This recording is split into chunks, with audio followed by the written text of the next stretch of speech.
til omkring om os selv. Og vi kan jo allerede se, at Inuit, der er jo ikke et Inuit-register. Der er heller ikke, hvor var det nu?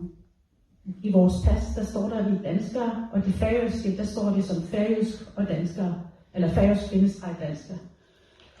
Så i de statslige præmisser, der har man ikke anerkendt vores identitet. Og for at lige komme tilbage til maden, vi Inuit, der bor i Danmark, vi har ikke engang den reelle adgang til vores traditionelle mad. Fordi rigtig meget af vores mad er begrænset, selvom de bliver fanget på kvoter, så der er rigtig mange ting, vi ikke må indføre her og må ikke købe. Så der er nogle lovgivningsmæssige begrænsninger. Og så er jeg også lige nødt til at sige, jeg som oprindelig folk, når jeg rejser hjem til Nunavut, der har jeg nogle andre præmisser, arbejdsvilkår, som en, der er etnisk dansker. Fordi der er en aftale, der hedder dansk-grønlandsk aftale, som gør, at min danske kollega har andre vilkår, end jeg har. Så der er stadigvæk forskelsbehandling, og den forskelsbehandling er baseret på kolonimagtens den måde det at blive magten er systemet kører på.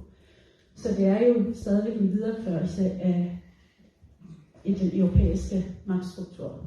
Så det vil du have mere eksplicit nævnt i en forfatning? Det er bare lige for at forstå, hvad du tænker.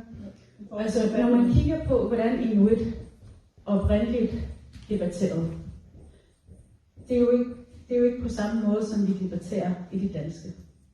Og den tradition er vi ikke engang kommet tilbage til og prøve at finde. Vi har svært ved at finde hinanden. Inuit har svært ved at finde hinanden, og det er også et tegn på, at vi er koloniseret folk.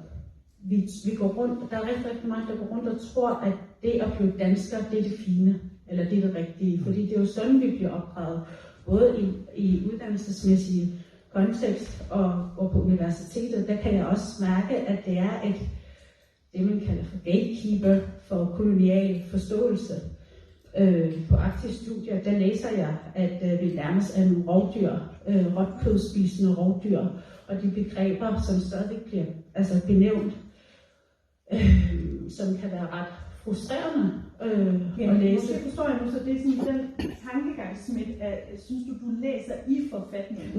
Nej, det er ikke den del af det. Okay. Nu er det bare sådan generelt, jeg tænker på i forhold til begreberne, hvordan...